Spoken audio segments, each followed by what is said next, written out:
지난 추석 연휴 60대 중반의 김모 씨는 가족들과 함께 성묘를 다녀왔습니다.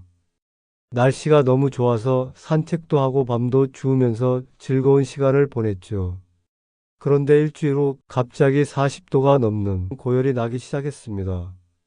처음엔 그냥 감기려니 했는데 열이 떨어지지 않았고 온몸이 쑤시고 아팠습니다. 급히 병원에 갔을 때 의사 선생님이 김모 씨의 겨드랑이를 보더니 얼굴이 굳어졌습니다. 거기에 까만 딱지가 있었거든요. 검사 결과는 중증 열성 혈소판 감소 증후군 SFTS였습니다. 김모 씨는 중환자실에서 2주일간 사투를 벌였고 다행히 살아났지만 같은 병원에 입원했던 70대 환자 두 분은 결국 돌아가셨다고 합니다. 안녕하세요. 저는 감염내과에서 전문의로 30년 동안 근무한 의사 김동일입니다. 도대체 이 무서운 병은 어디서 온 걸까요? 범인은 바로 쌀알보다 작은 진드기였습니다. 오늘 이 영상에서는 여러분의 생명을 위협할 수 있는 진드기 매개 감염병에 대해 자세히 알려드리겠습니다. 특히 요즘 같은 가을철이 가장 위험한 시기라고 하니까 끝까지 꼭 보시고 가족들과도 꼭 공유해 주시기 바랍니다. 요즘 날씨가 정말 좋습니다. 아침 저녁으로 선선하고 낮에는 따뜻해서 야외 활동하기 딱 좋은 계절이죠. 그래서 등산도 가고 공원도 가고 반려견 산책도 시키고 또 벌초나 성묘를 위해 산에 가시는 분들도 많으실 겁니다. 밤이나 도토리를 주우러 가시는 분들도 계시고요. 그런데 이렇게 좋은 날씨에 야외 활동을 하시다 보면 한 가지 큰 위험이 도사리고 있습니다. 바로 진드기입니다. 그것도 우리 눈에 잘 보이지도 않는 아주 작은 진드기가 치명적인 병을 옮길 수 있다는 사실 알고 계셨나요? 질병관리청 통계를 보면 정말 놀랍습니다. 쯔쯔가무시병 환자의 74.3%가 9월부터 11월 사이에 발생한다고 합니다. 그러니까 지금이 딱 가장 위험한 시기라는 겁니다. 왜 이 시기에 특히 많이 발생할까요? 진드기가 평균 기온이 20도 이하로 떨어지는 9월부터 활동이 가장 활발해지기 때문입니다. 여름에는 너무 더워서 활동을 잘 안 하다가 선선한 가을이 되면 왕성하게 활동을 시작하는 거죠. 그런데 더 무서운 건 따로 있습니다. 진드기가 옮기는 병 중에 중증 열성 혈소판 감소 증후군, 줄여서 SFTS라는 병이 있는데요. 이 병은 2009년 중국에서 처음 발견된 신종 감염병입니다.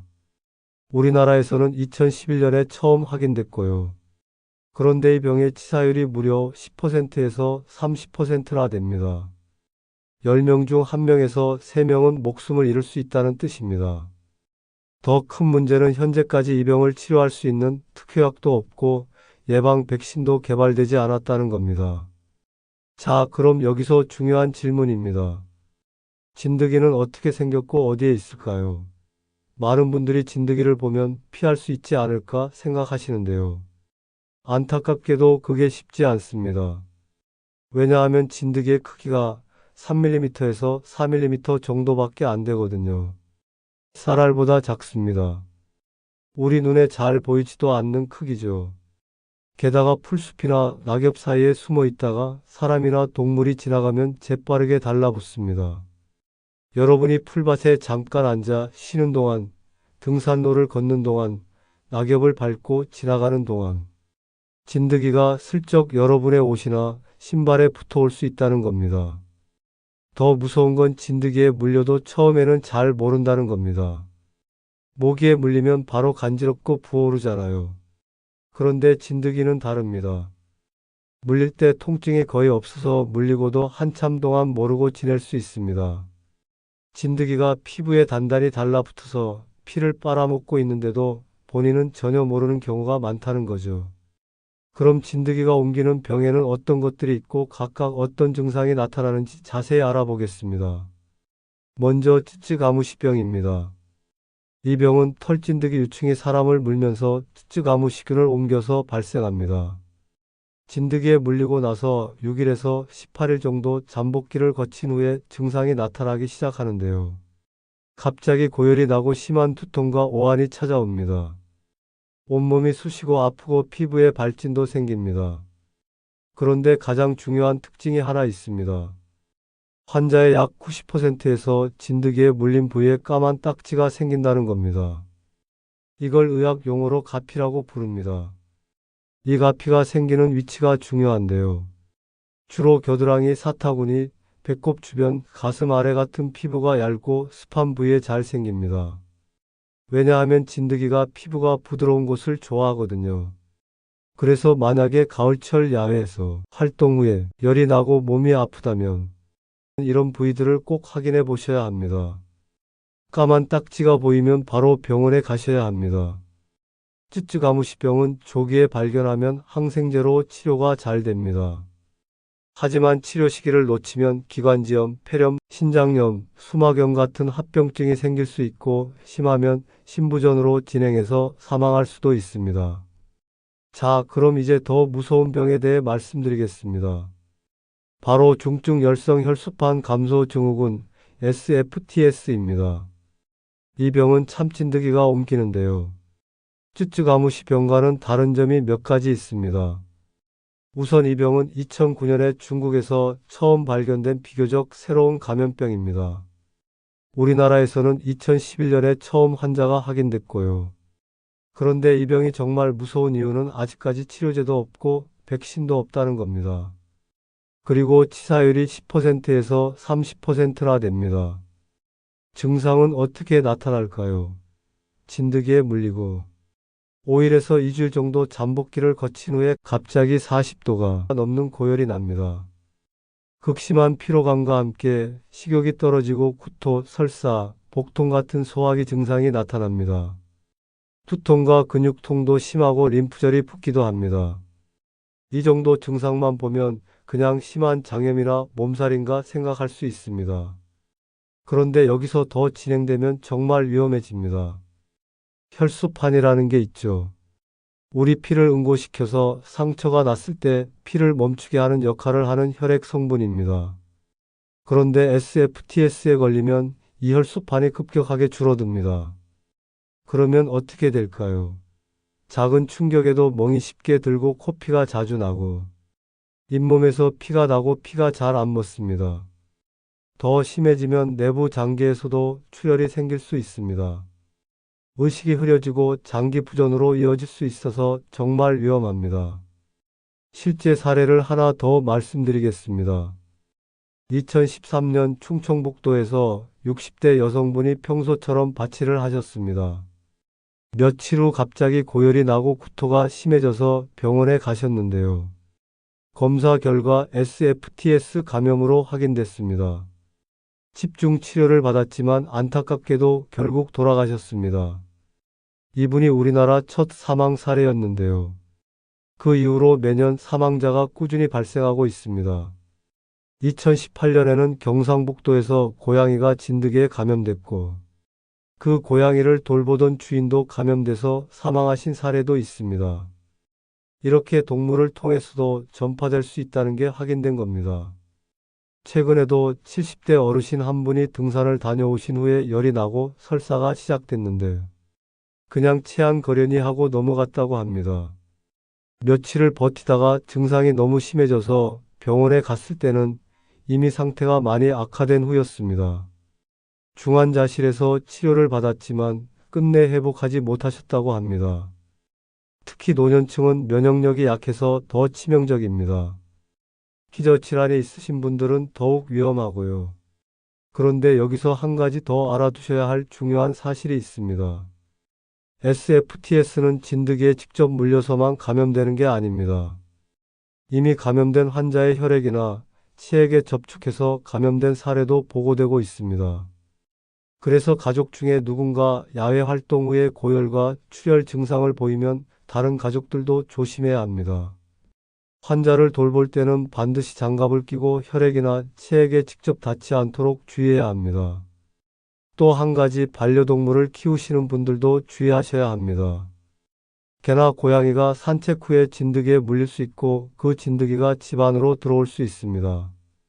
또 반려동물이 먼저 감염되면 그 동물을 통해 사람도 감염될 수 있습니다. 실제로 그런 사례가 있었으니까요. 그래서 산책 후에는 반드시 반려동물의 털을 꼼꼼히 확인하셔야 합니다. 자, 그럼 이제 가장 중요한 부분입니다. 어떻게 하면 이런 무서운 병을 예방할 수 있을까요? 다행히 예방 방법은 있습니다. 그것도 그렇게 어렵지 않습니다. 핵심은 진드기에 물리지 않는 것입니다. 구체적인 방법들을 하나씩 알려드리겠습니다. 첫째, 야외 활동할 때 옷차림이 정말 중요합니다. 반팔, 반바지는 절대 안 됩니다. 아무리 날씨가 좋아도 긴팔옷과 긴 바지를 입으셔야 합니다. 모자도 쓰시고 장갑도 끼세요. 특히 바지 끝은 양말 안으로 집어넣으셔야 합니다. 진드기가 바지 밑으로 기어 올라오는 걸 막기 위해서입니다. 밝은색 옷을 입으시면 혹시 진드기가 붙어도 더 잘 보입니다. 둘째, 풀밭이나 덤불 속으로 들어가지 마세요.